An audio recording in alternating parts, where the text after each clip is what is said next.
Okay, welcome everybody. Welcome today to our first gen chat on undergraduate research and getting started in undergraduate research. I want to thank everybody for connecting today with us, and I also want to thank all of our student panelists. I'm going to start things off with having everybody introduce themselves, and I'll just kind of call you out one by one just to make it easier to get everybody going. First off, I want you to tell us your name, your major, and what are your career and educational goals. So I'm going to start on my left with Tyler. Okay, hello, I'm Tyler Smith. So I'm a fourth year physics major. My educational goals, I suppose, would be after finishing my PhD to stay in academia, maybe get a postdoc, and then eventually, hopefully, professorship. Awesome. What about you, Haley? Hello, my name is Haley. I'm a fourth year cell molecular developmental biology major. Future education goals, well, I'm going to a PhD program starting in fall. And my future career goals right now, it's to one, own my own lab in the future, and two, still Bill Nye the Science Guy's job. I want his job, so. That's beautiful. Well, congratulations again. And I'll look forward to your future for my grandkids, seeing you as their Bill Nye. Marco. Hello, everyone. My name is Marco Bravo. I'm a fourth year biochemistry major, and currently I will be attending UC Riverside for graduate school starting here in the summertime. In the future, I hopefully want to start off in industry and then probably ease back into academia. Awesome. Congratulations as well. Thank you. My name is Dr. Thomas Dixon. I work in the Office of Undergraduate Research and Student Engagement. I work with a variety of different programs and support services, but I also work with our first gen programs as well. So what I'm going to be doing is asking each of our panelists to tell us a little bit about their first generation experiences. In the chat, feel free to type any questions you may have. We will still leave everybody on mute throughout the session as we continue going forward, but if you have questions, type them in there and I'll ask some of our participants, our panelists. So the first thing I wanted to ask was, how has COVID impacted your research experiences? Marco, let's start with you. Okay, so right off the bat, I am still being funded by the California Alliance for Minority Participation for research, but I am doing it remotely. So it's kind of been like a learning curve, how to learn how to do bioinformatics on the computer. I'm not used to that, so I've had to learn a completely new skill set because I'm used to doing wet lab work. But it's been an awesome experience, and I'm happy with the results that we've gotten so far. Awesome. What about you, Haley? For me, my research is pretty much altered. My very last thing to do for research is I presented my poster in the symposium this time around. So this is my very last thing to do, but it's been a hot. I've done a little bit of reading and the last minute data analysis because right before everything shut down at the end of winter quarter, I had just sped through a whole bunch of doing projects and I didn't get a chance to record the data. So I was able to fill up some time doing that. All right. What about you, Tyler? So for the past year, I've been working in 2 labs, and both labs, I work remotely. I work through my laptop. I do gravitational wave theory, and I also do high contrast imaging. And so I was also being funded by CAMP, but I decided to drop that because COVID-19 has impacted my schools, my daughter's schools as well, and so they're home all day. And so I can't get as much research done. I am still doing my high contrast imaging research for my senior thesis, but it's all around just to get any work done. No, I have work, it's all on my laptop. It's just hard. Understandable. With that, can you tell us a little bit more about the research that you're involved with and that you've been involved with here? And we'll keep it with you, Tyler, and go from there. Yeah, so right now I'm working on gravitational wave theory with Dr. Yanao Sui.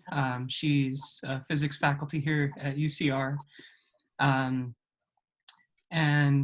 I'm also working in collaboration with JPL on high contrast imaging for the W1st CGI team. So I'm imaging potential targets for W1st to image in the future. Prior to this, I worked in a condensed matter lab, condensed matter physics. It was an experimental lab. I did more computational work.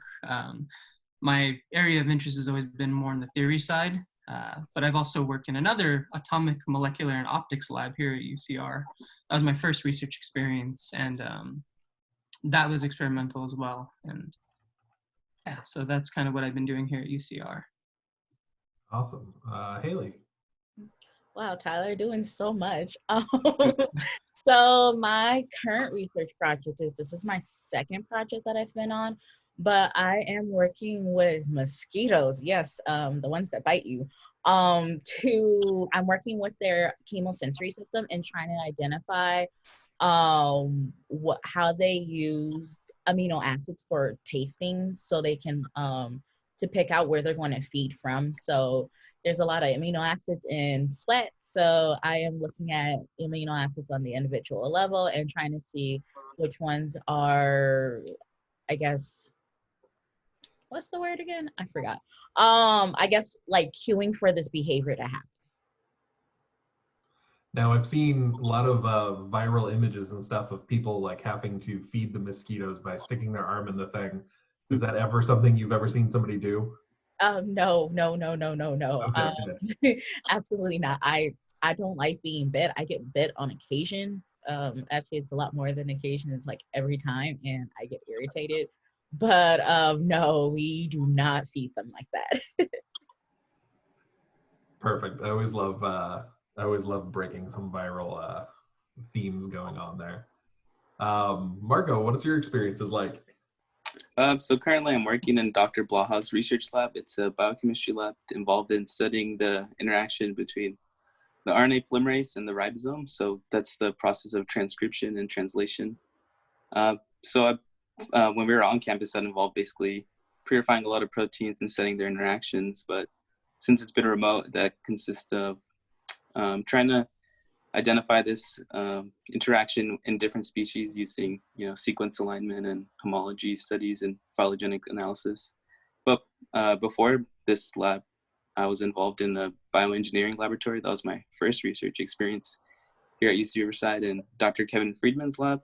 And we were studying a lot of nanopores and nanoparticles transversing through kind of like if you can imagine a pipette, we were just, in simplified terms, analyzing DNA going through a pipette. Awesome. Those are all amazing experiences. I'll make an admission. I'm a first generation college student myself, first gen grad now, I guess I should also say. But I had no clue what research was, why it was valuable, why I would want to be involved with it to begin with. And honestly speaking, like, it's one of the biggest regrets I now have working in a university setting on a regular basis. I know I would have like totally nerded out on doing some of these research projects and topics. And now it's one of the things that I regret having not done as an undergraduate. But as other first gen students yourselves, what got you thinking about participating in research to begin with? Like, what sparked that interest in it? Was it something you knew you were going to do all along? How did you get that thought process going, and what got you interested in doing research above and beyond what you would do in a classroom? So Marco, I'll start back with you. Okay, so actually I learned about research, something similar to this type of situation, upperclassmen coming and visiting the lowerclassmen, informing them about opportunities on campus to be involved in research, what you can do with your research, presenting it, receiving funding. And I knew that this was a pretty awesome opportunity that I never heard of. And so I was a bit shy as a freshman. I was hesitant to talk to professors, but fast forward to 2 years later, I was getting involved in research, right? Is the question? So fast forward to 2 years later, I had a friend that knew of a professor in her department that was accepting undergraduate students. And so I decided to reach out to this professor, and I'm glad I did, because I was able to visit his lab during the summer and become a part of his research team. And I learned a lot, and I really wish I would have started earlier and reached out earlier too. Awesome. What about you, Haley? For me, okay, so I'm really weird. So back in elementary school, when we had to do science fair projects, I was like, this is what I want to do for the rest of my life. I want to do science fair projects, right? And it was just, I don't know, I didn't know like what a scientist was or anything at that point. So I was just like, I just want to do science fair projects. And later down, at the beginning of middle school, we had to do a career project, and I looked up what a chemist was and was like, yes, I want to do this because this is just doing science fair projects for the rest of my life. So fast forward, when I was applying for college, I was mainly here. So I came in to become a scientist and to become a researcher. Having to find those opportunities on the other end, I just didn't know. So I would just continue when I got here. I just continuously like, I went to class, I went to different seminars if I could, and everybody was like, get into undergraduate research. Everybody told me about it from a pre-med standpoint, but I'm like, what about somebody who wants to just go do research for the rest of their lives? So I ended up just walking up to some faculty members, is like, I just want to do research, become a scientist. How do I do this? And they're just like, email people. That's when I found out the first time about summer research opportunities. And just how to apply for those and stuff. So I ended up applying for a few, didn't get it, but one of the opportunities to apply for emailed me and was like, hey, I know you didn't get in, but there's another faculty member who's running some research on campus for 5 weeks towards the end of summer. Why don't you apply? And I applied, and I got into the lab, and I did that project for 5 weeks, and then I just never left. Mm-hmm. That's awesome. I'd say you're probably definitely you're definitely probably in the minority on and those who knew they were going to be going into research beforehand. So kudos on knowing that ahead of time.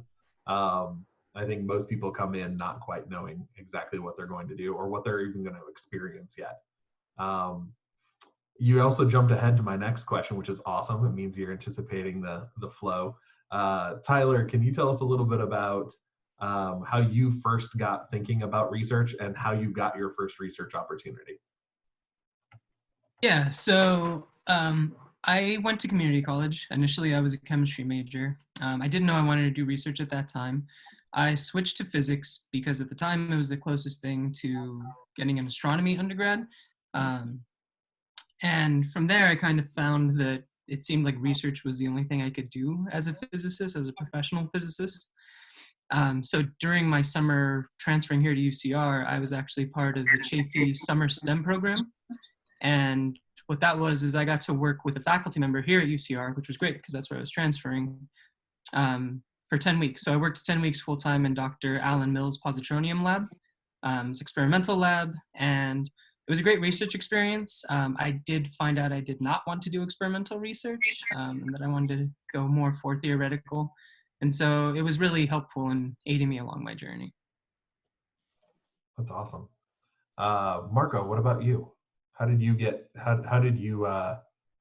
started in your first opportunity? So I think I did touch on this a little bit, but I just heard about it from a friend that a professor in her department was new on campus and that I should email this professor and see if he has any opportunities. And so I did, and we met, and I offered him, my time during the summer, and he was happy to allow me to come in and volunteer and learn about his lab and be involved with his research. My apologies. Yeah, you did touch on that a little bit, so I appreciate It's okay. Yeah, it's okay. Appreciate the extra clarification. Yeah. One of our participants wanted to know if we wanted to participate in summer research, how would that work in a remote situation, or how might you think that would work in a remote situation? And also, how do they get started in their own research? So Marco, I'll leave it with you first on the how to get going for summer, and then I'll take it over to Haley because she looked very excited for this question. So if you want to become involved in summer research, I would recommend you start reaching out to faculty, emailing them, possibly asking if you can set up a Zoom call and just learning about their research and asking if they would have any opportunities for you to come and volunteer and do remote research as I have been doing. And it is possible to do. And so I would recommend that, just try it out. It might be fun. It is fun. Haley? Okay, so for finding summer research, like Marco said, you can always just ask a professor, can you work in our lab for the summer? But there's also summer research like programs that a lot of big universities run. So if you know of the RISE program at UCR, the Summer Dynamic Genome, I'm not too sure the exact name of that program, but they have that program. And those are especially for first years or first year transfer students. You also have with the camp program as well. I'm also a part of the program. They, if you identify a faculty member you want to work with, they're like, cool, you apply for the funding and they can fund you for the summer. Yes, you can get paid for research. Again, other universities run some. So I did one at the Keck Graduate Institute last summer. That was extremely fun for 8 weeks. And it was really nice to see like the differences in research going from different schools.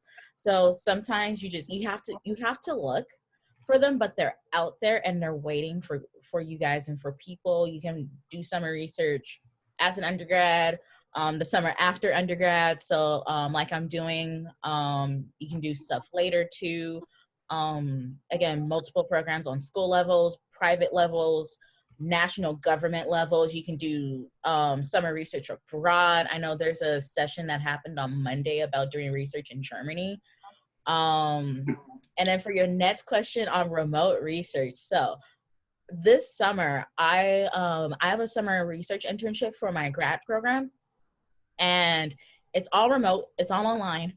And it's consisting of, it looks like a lot of, so I know out there, because my program's in Alabama, they're opening some labs, not all. So, and the labs that they're opening just so happen to be our programs labs. So those labs are gonna kind of do the experiments for us. And like some of the experiments, they're gonna record it for us, but all the data analysis comes from my side. In addition to this, we have a lot of, I know the first week of the program, we have a virtual conference to be at. So it's a lot of conferencing, a lot of doing analysis on your own, and then possibly designing protocols and stuff. It's just a lot of designing stuff for yourself. But the only difference is that you're at home and you can't physically do everything. And Tyler? Yeah, so Marco and Haley touched on some great stuff. There are REUs, government agencies, national labs, things like that. And so there is a plethora of opportunities. Also, if you want to work with somebody on campus, that might be a little easier now as a lot of REUs have passed the deadlines to apply for. And so you can go to the research portal that Dr. Dixon put on the chat. But you can also reach out to a faculty member that you want to work with. So if you have somebody in mind, you can check out their research, reach out to them, say you're interested and you'd like to work with them for the summer. As for doing remote research, I think it depends on your field. Like I said, mine is all pretty much remote. It's on my laptop. That's how I do the astrophysics research, high contrast imaging. So I'll be returning to JPL this summer, and all my work is online, it's remote. But I know some people who had internships that had to get them canceled because they won't physically be there, like a lot of engineers. Now, faculty members at UCR, they might be a little more lenient, be able to give you like literature projects or something like that. So it's definitely worth reaching out. Yeah. Now, I know you all are STEM majors, but do you have experience with non-STEM majors working in the spaces that you've done research in? And if so, can you share a little bit about those connections? That can be anybody, just raise your hand. So for me, I know that I work regularly with an English writer to help with, writing for grants and helping me pretty much with anything professional related. It's helpful to have an English writer, I guess. I've personally seen, so I know, so every scientist in laboratory, it costs money to run them. And I've seen a finance, business student, I guess kind of intern within the department, so then they can learn how to I guess budget for a lab. And then not only do they budget, they can help do all the financial stuff. I'm not too sure what happens on the finance side. I just know that as long as the money gets to me and I don't break something that costs a lot of money, I'm okay. But I do know somebody who did research on that side. And then I also know, I'm also an education minor.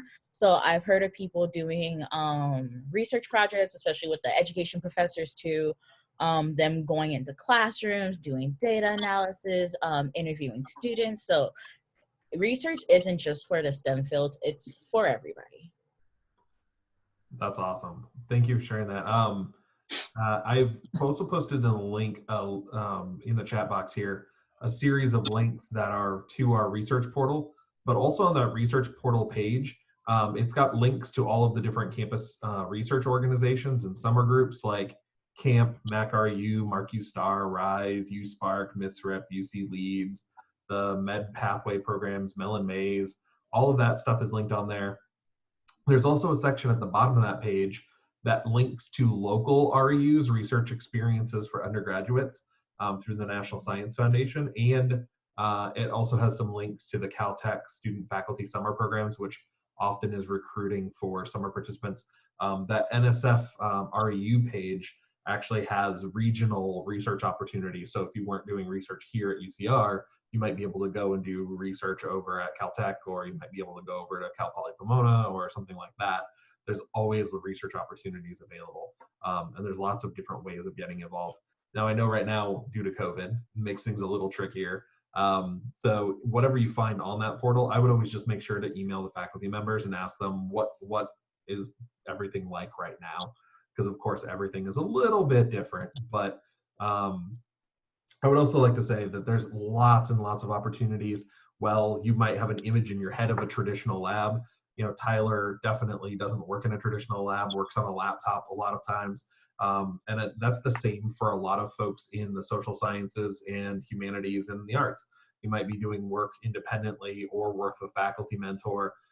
You also might be doing stuff in a lab. A lot of folks in sociology, education, psychology have very traditional STEM style labs as well, where they're doing research with people. So even though we're talking a lot with the STEM students right now, there's a lot of research opportunities out there for students of all majors. I'm going to go ahead and jump to our next question. How would you recommend somebody get started in research if they have no clue how to get started? How would you get started in research? And I know you've touched on a little bit of this, but if you can give some specific advice, and I'll start with Tyler. Okay, so getting started in research, I would first try to find what you're interested in. So you can Google all our faculty and see, like, Google them with archive or something, read some of their papers, see what kind of work they do, and see if any of that interests you. Once you do find someone whose work interests you, and I would try to find a couple, reach out to them and see if there's anything you can do to get started working with them, if they are taking undergraduates, if they would be willing to mentor you, if they have time especially. I think reaching out to them is the best thing. You can send them an email asking to meet with them in person, and then you could talk to them about the research, which is even better because their research may have shifted a little.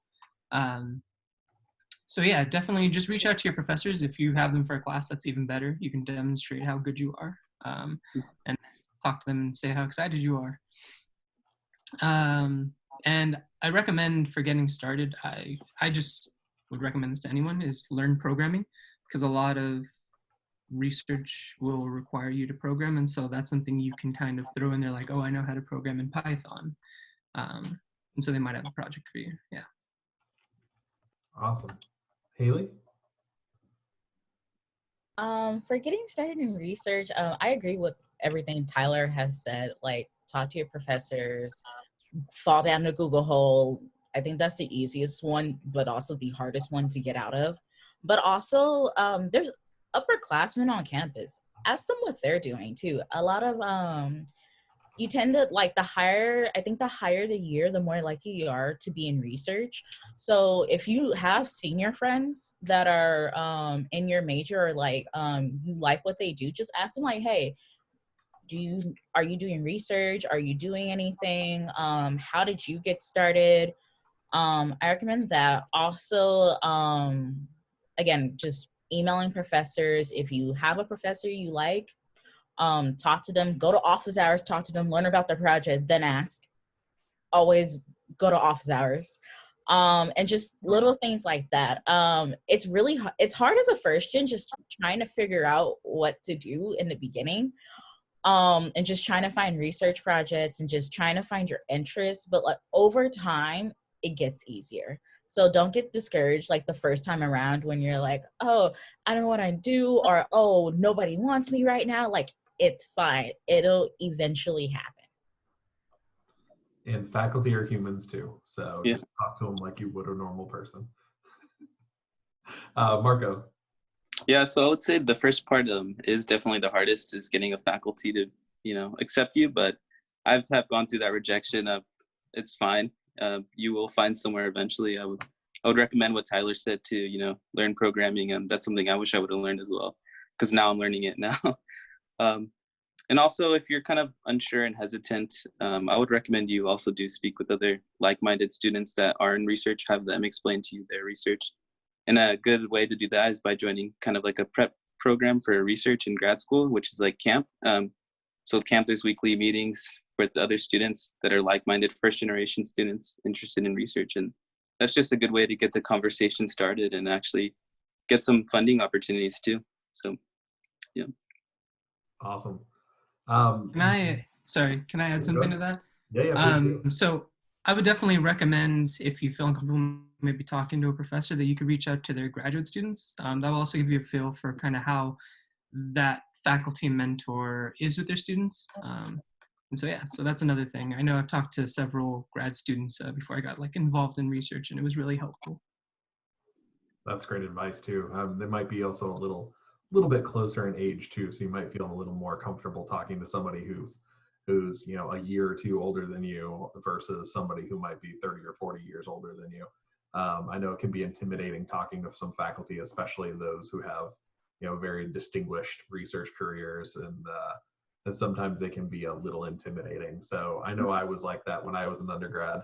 I took a lot of courage to get up to go talk to some faculty members, and every lesson they always tried to teach me was that they were human too. So just try to approach them like a regular person. So it's a little easier now. Now I'm a little grayer. They're a little more accessible. All right. I'm kidding, of course. So I was going to ask the question of how did undergraduate research change your perception of your college experience, or how did it change how you perceived your major? Did it change how you interacted with the university and with your major? Go back to Tyler. So how did it change my perception of college? At community college, I already had a pretty firm idea by the time I was looking at schools that I wanted to do research. That's why I chose UCR. There was a good faculty to student ratio. I had applied to a couple other schools. I got into UCI, but I chose UCR because of that, because I knew I wanted to get into research, and I knew having less physics students and more faculty was a better opportunity.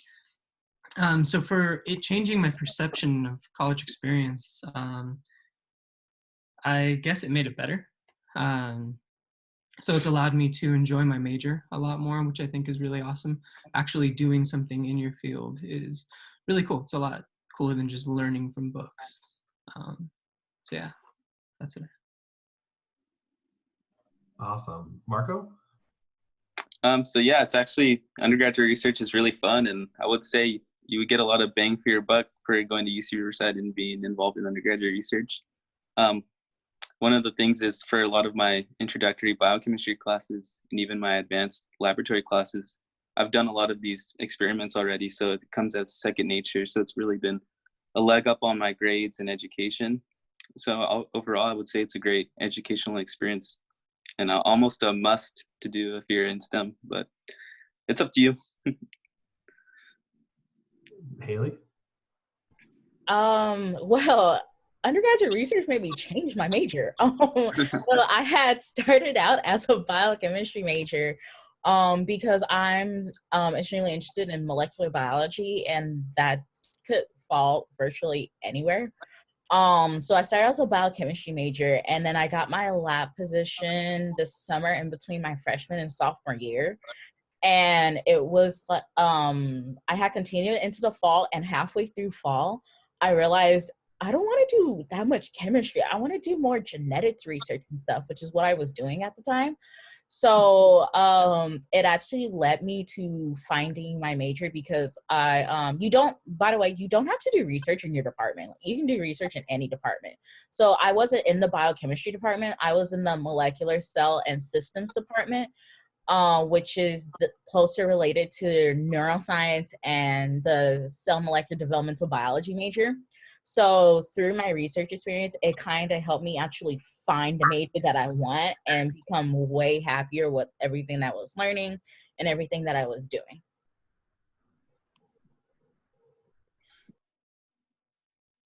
What value would you say it has had on your experience?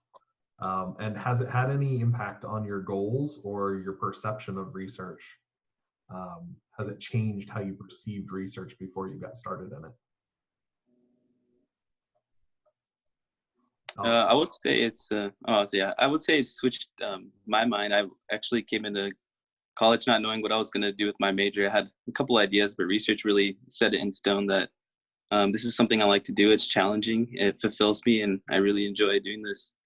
And so it's ultimately led me to choose the career path that I'm going down, which is graduate school and academia and industry and all that encompasses. Haley?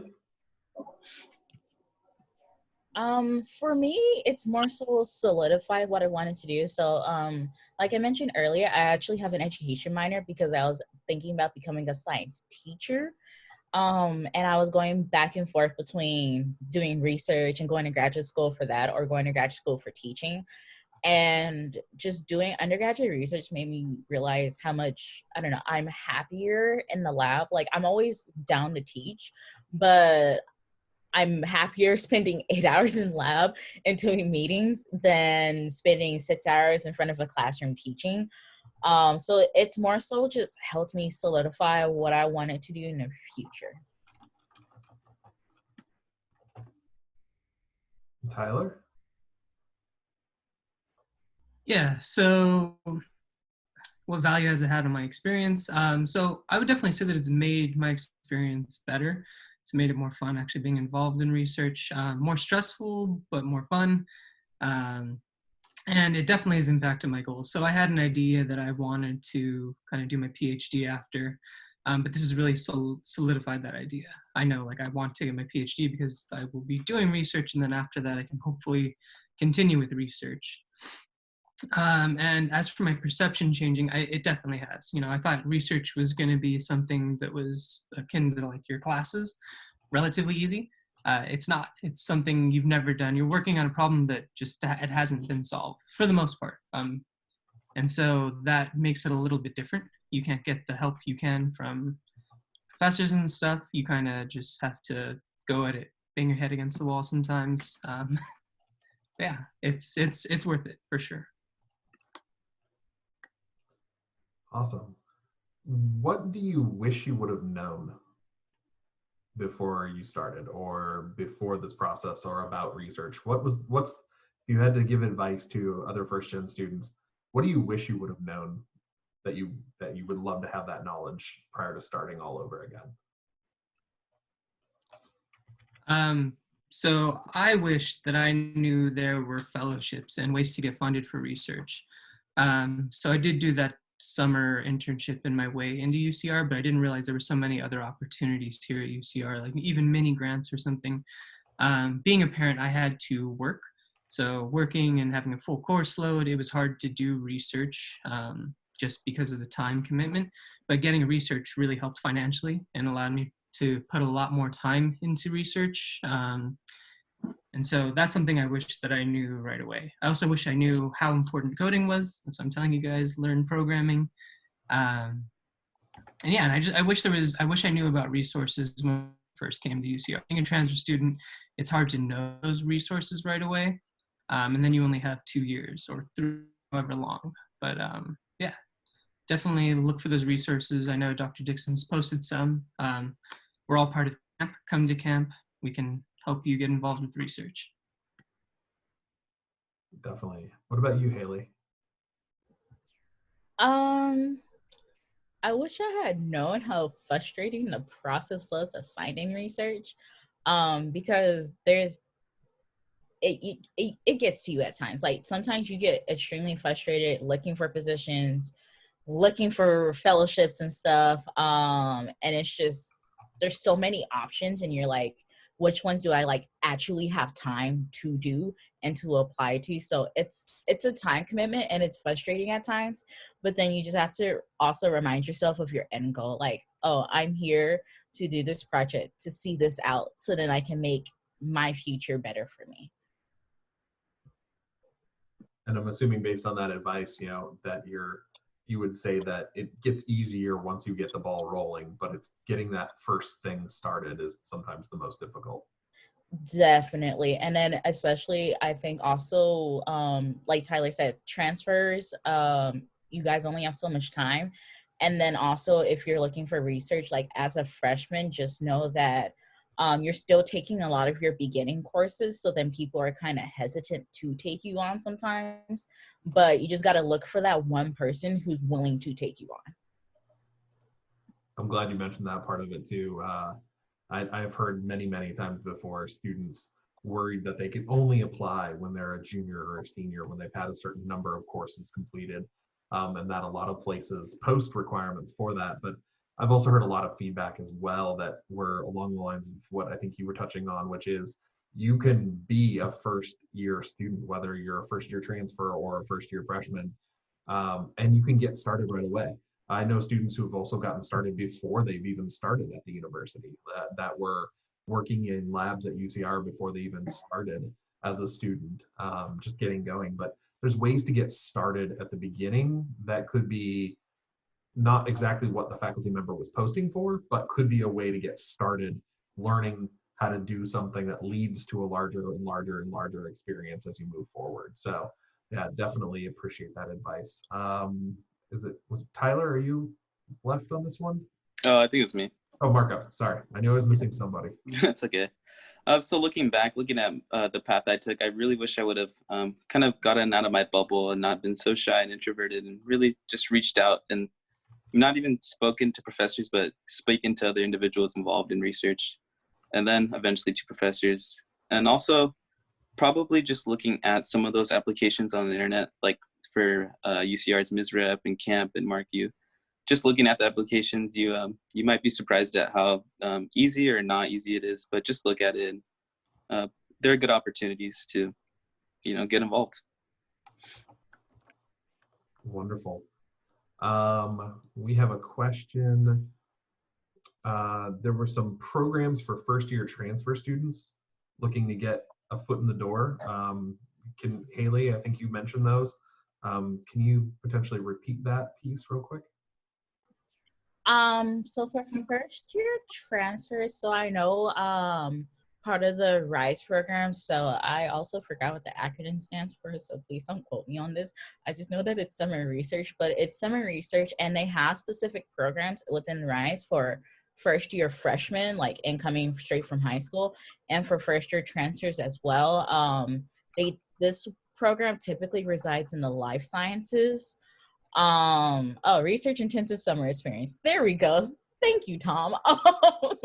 So yeah, but there's specific opportunities for specific groups of people. I also know the Dynamic Genome Program has one, again, for freshmen, and they have one for first incoming transfer students. And then there's some programs where they're like, we don't care as long as you're here and as long as you're willing to learn, you can do this. So I know, Tyler, you also have a couple. What was the question again? It was about research programs that they got connected with as a transfer student or as a first year transfer student. So within my first year, I had applied for the Fields program. That's a fellowships and internships for extremely large data sets. Sorry, it's a mouthful. But that's a really great program. And they understand that you're a transfer student. So I was able to give them like my Chaffey College transcripts, and they were able to go off those because when I applied, I had like no grades from here. So that's a really great program that works with transfer students. I'm not sure of too many others out there. As a transfer student, I just recommend talking to your professors, especially if you're in class with them. Even if you don't want to do research with them, you can talk to them about your interests and they might be able to connect you with the faculty. And then your TAs, those are grad students, they're doing research, talk to them too. Just kind of try to network and talk to people. I think it's a little harder for transfer students, but it's definitely feasible. Definitely. The timeline is definitely shorter and it makes it harder to both get acclimated to the institution, but also build those relationships. So, and like I mentioned before, some of those resources are mentioned on that website that I put the link in here.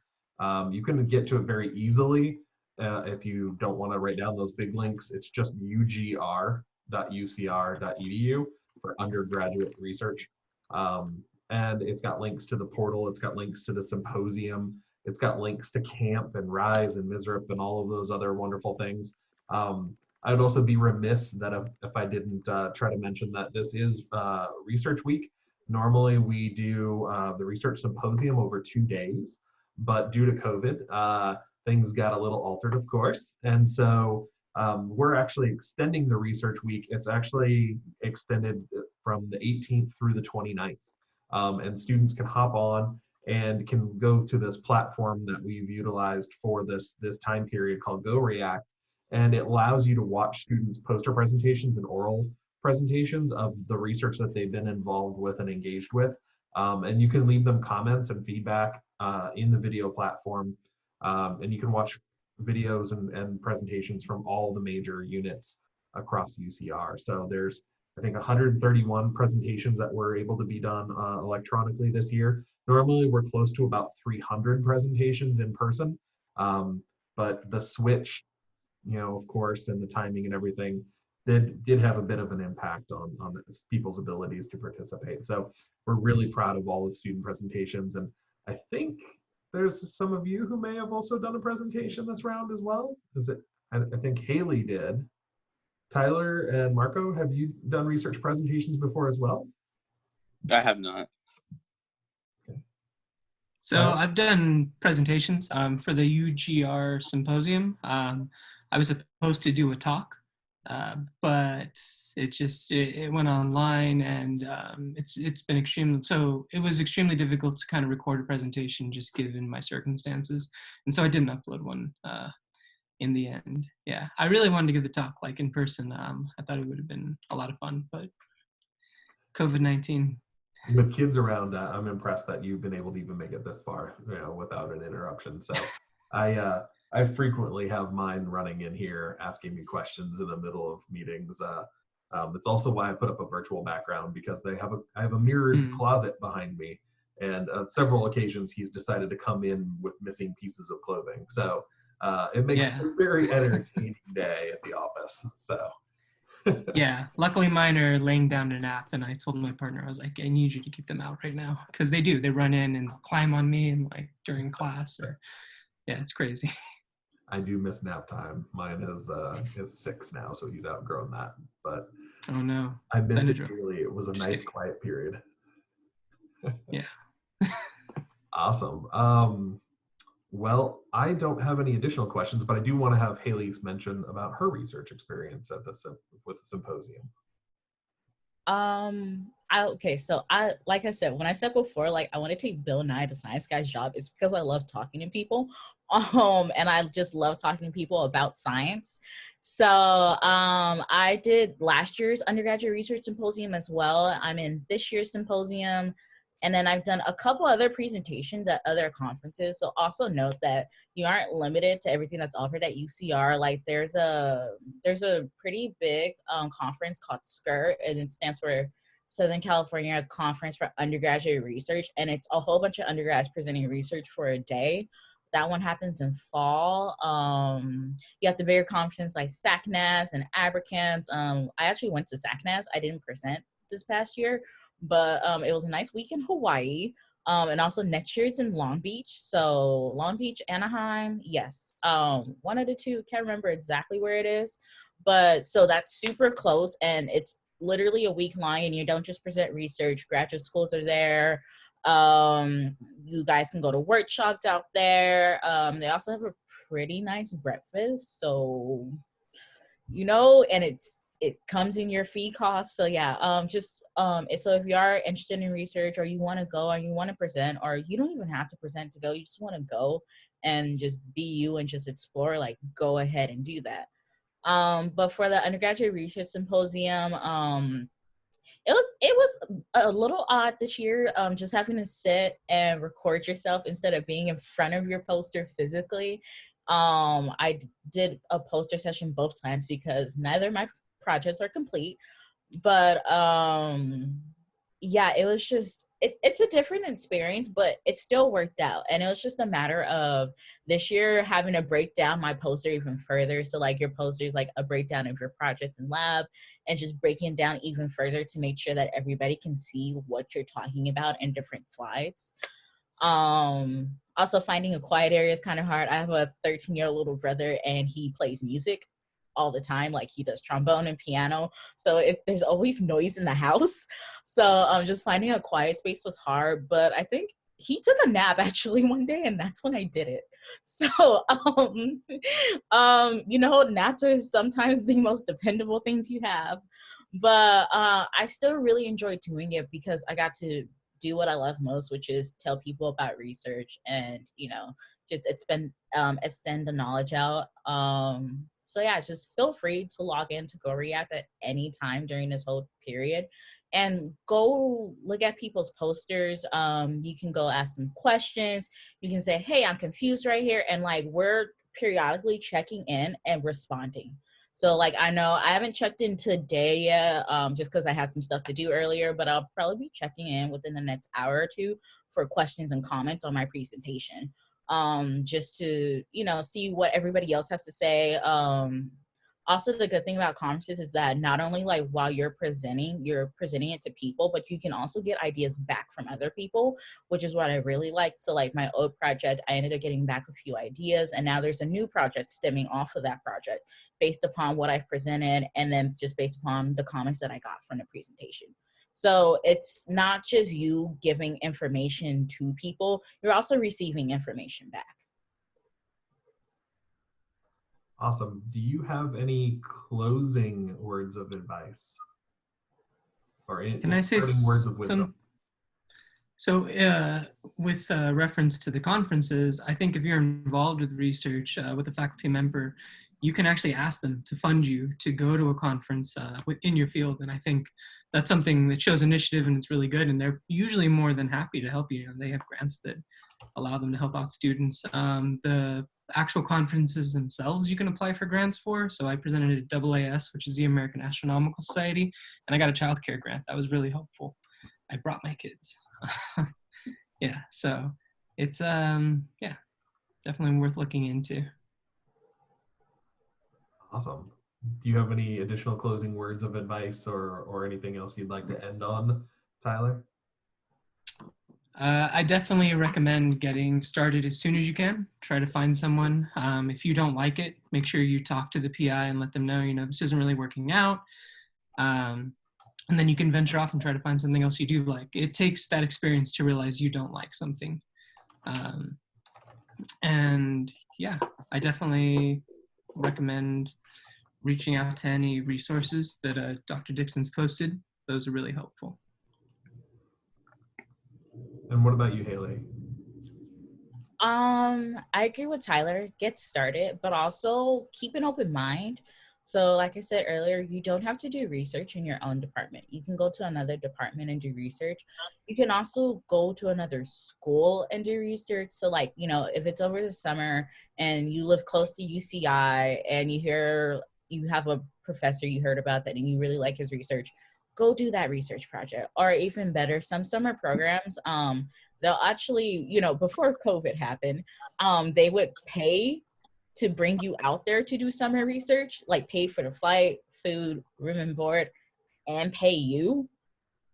Yeah, super cool experiences and stuff. I never got to do it because I didn't get into any of mine, but it's an experience. So just be open-minded. Like, just don't confine yourself to just being here or just being at UCR. Like, go explore, go abroad, go across the country, go to the next state over, go to the next closest school, or you can stay here. Marco? So closing remarks, I would advise a lot of the undergraduate students in STEM to at least try research once. It's opened a lot of doors for me. I also got the opportunity to attend SACNAS in Hawaii, and that was awesome. So it's really opened up a lot of doors, and I think it can do that for a lot of students. It's really brought me out of my bubble and my shell, and really forced me to go out there and interact with the other students at the university and professors. And so it's a really good opportunity. That's all. Thanks. Awesome. Well, thank you everybody so much for joining me today. And I want to thank our panelists, Tyler, Haley, and Marco. You've been wonderful today. For everybody who's still on, I would also like to try to get at least one screenshot of everybody waving just so we can post that on social media. So if you're willing to turn on your cameras, I would love to get one quick screenshot with everybody. You don't have to, but we'll go ahead and let everybody turn their cameras on for a second. Look at Zachary with the full-on animation going on. That's awesome. And we'll do this in just a second. All right, we got Karina and Patricia's logging in. All right, and Lizette, are we gonna be able to get you as well? Don't have to, it's okay. No, all right. Well, if everybody could at least just smile and at least put their hand up and like they're waving or something, and we'll take a quick photo in 3, 2, 1. Awesome. Thank you, everybody. Any final questions?